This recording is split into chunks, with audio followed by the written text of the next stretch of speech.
మహిళ అని తన రాష్ట్రంలో స్త్రీలకు ఎలాంటి అన్యాయం జరగడానికి వీల్లేదంటూ గత కొన్ని రోజులుగా గొంతు చించుకు అరుస్తున్న బెంగాల్ సీఎం మమతా బెనర్జీ ఇప్పుడు ఏకంగా రోడ్డెక్కారు.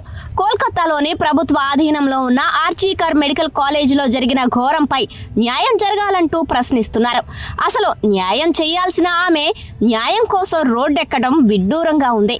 అంతేనా, ఈ కేసులో సిబిఐకే డెడ్ లైన్ పెట్టారు. దీదీలో ఎందుకంత ఆవేశం? అసలు బెంగాల్లో ఏం జరుగుతోంది?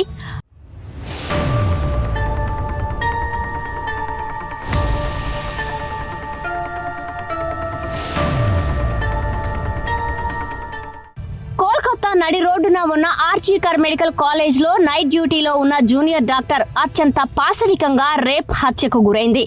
మరో నిర్భయ ఘటనను గుర్తు చేసిన ఈ దారుణం దేశవ్యాప్తంగా తీవ్ర దుమారం రేపింది.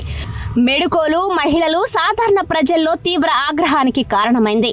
అయితే అప్పటి నుంచి ఆ రాష్ట్ర ముఖ్యమంత్రి మమతా బెనర్జీ హడావిడి చేస్తూ వచ్చారు. నిందితులు ఎంతటి వారైనా శిక్షిస్తామని తేల్చి చెప్పారు.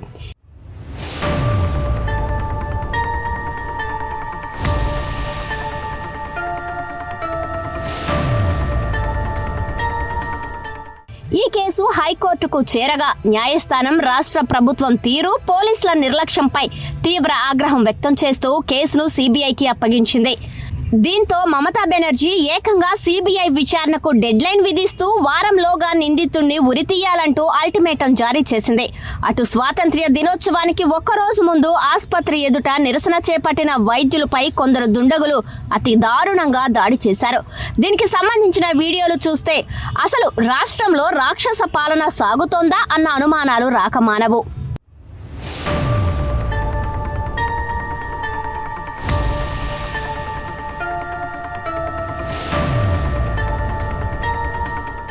తాజా ఘటనపై కూడా హైకోర్టు ప్రభుత్వంపై తీవ్ర ఆగ్రహం వ్యక్తం చేసింది. సెక్యూరిటీ కల్పించకపోవడంపై ప్రశ్నించింది. దీంతో అప్పటికప్పుడు దీదీ తన మహిళా కార్యకర్తలను వెంట పెట్టుకుని కోల్కతా వీధుల్లో ర్యాలీ నిర్వహించారు. బీజేపీ, సిపిఎంలు ఈ ఘటనను తమ చౌకబారు రాజకీయాల కోసం వాడుకుంటున్నాయని, నిందితుడికి ఉరిశిక్ష విధించాలని మరోసారి డిమాండ్ చేశారు. వాస్తవానికి ఈ కేసులో దీదీ వ్యవహార శైలి మొదటి నుంచి తీవ్ర నిర్లక్ష్యంగా వ్యవహరిస్తున్నట్టు స్పష్టంగా అర్థమవుతుంది. న్యాయం చేయాలని ఎవరిని అడుగుతుందో అర్థం కాని పరిస్థితి. ఆమె వ్యాఖ్యలపై నెటిజన్స్ సైతం తీవ్ర ఆగ్రహం వ్యక్తం చేస్తున్నారు.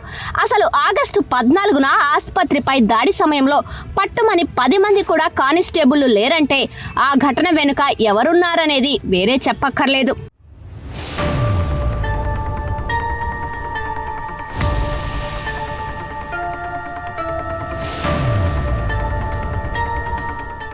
వాస్తవానికి ఇటీవలి కాలంలో బెంగాల్లో మహిళలకు రక్షణ లేదంటూ హ్యాష్-ట్యాగ్ ఒకటి వైరల్ అవుతుంది.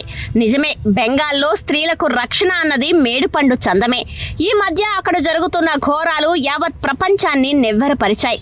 వందల మంది అమాయక హిందూ మహిళలపై జరిగిన సందేశ్ ఖాళీ దుశ్శాసన పర్వం మనసున్న ప్రతి మనిషిని కదిలించింది. మొన్నటికి మొన్న ఇది ముస్లిం రాజ్యం అని, ఇక్కడ షరియా చట్టం అమలవుతుందంటూ ఓ టీఎంసీ లీడర్ ఓ మహిళను రోడ్డుపై అతి దారుణంగా చిత్తకొట్టాడు. ఇక్కడ ఈ 2 ఘటనలో కూడా మహిళలే బాధితులు. కానీ అప్పుడు ఈ మమతా బెనర్జీ మనసు ఎందుకు కరగలేదు? ఆమెలో ఇప్పటి ఆవేశం ఎందుకు కనిపించలేదు?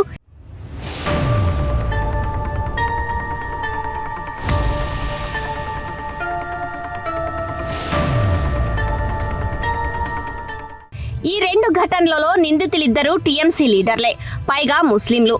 వారిపై చిన్న మచ్చ పడ్డ మమతా మనసు విలవిలలాడిపోతుంది. వారిని కాపాడుకునేందుకు అవసరమైతే తన అధికారాన్ని సైతం వినియోగించుకుంటుంది. సందేశ్ ఖాళీ ఘటన నిందితుడి కోసం టీఎంసీ ప్రభుత్వం హైకోర్టు పిటిషన్ వేసి చివరకు చీవాట్లు తిన్నది. కానీ కోల్కతా వైద్యురాలి హత్యాచార ఘటనలో బాధితురాలు, నిందితులు హిందువులే అని తెలుస్తోంది. దీంతో ఈ ఘటనను తనకు అనుకూలంగా మార్చుకునేందుకు మహిళల రక్షణ అంటూ గొంతు చించుకుంటున్నారు మమతా బెనర్జీ.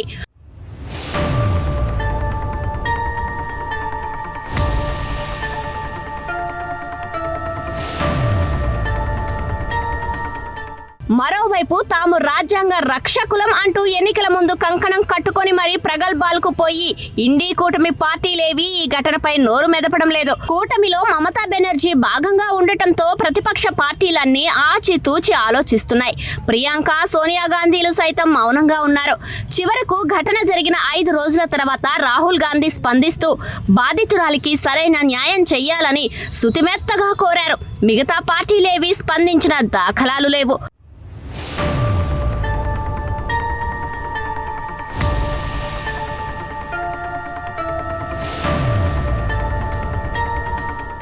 కానీ ఇదే ఘటన బీజేపీ పాలిత రాష్ట్రాల్లో జరిగితే కాంగ్రెస్, సమాజ్వాదీ, ఆప్, టీఎంసీ, డీఎంకే, సిపిఎం ఇలా ప్రతిపక్ష పార్టీలు కూడబలుక్కొని విరుచుకుపడేవి. రాజ్యాంగం ప్రమాదంలో పడిందంటూ నెత్తి నోరు మొత్తుకునేవి. ఇటీవల యూపీలో జరిగిన మైనర్ బాలిక అత్యాచార ఘటనలో సమాజ్వాదీ పార్టీ నేత ఉండటం, మరో మైనర్ బాలిక లైంగిక వేధింపుల కేసులో కూడా అదే పార్టీకి చెందిన నాయకుడు ఉండటంతో అప్పుడు కూడా కాంగ్రెస్ సహా ఇతర ప్రధాన ప్రతిపక్షాలు మౌనంగానే ఉన్నాయి. దీన్ని బట్టి ప్రతిపక్ష కూటమి రాజకీయాలు ఎంత పారదర్శకంగా ఉన్నాయో వేరే చెప్పాలా?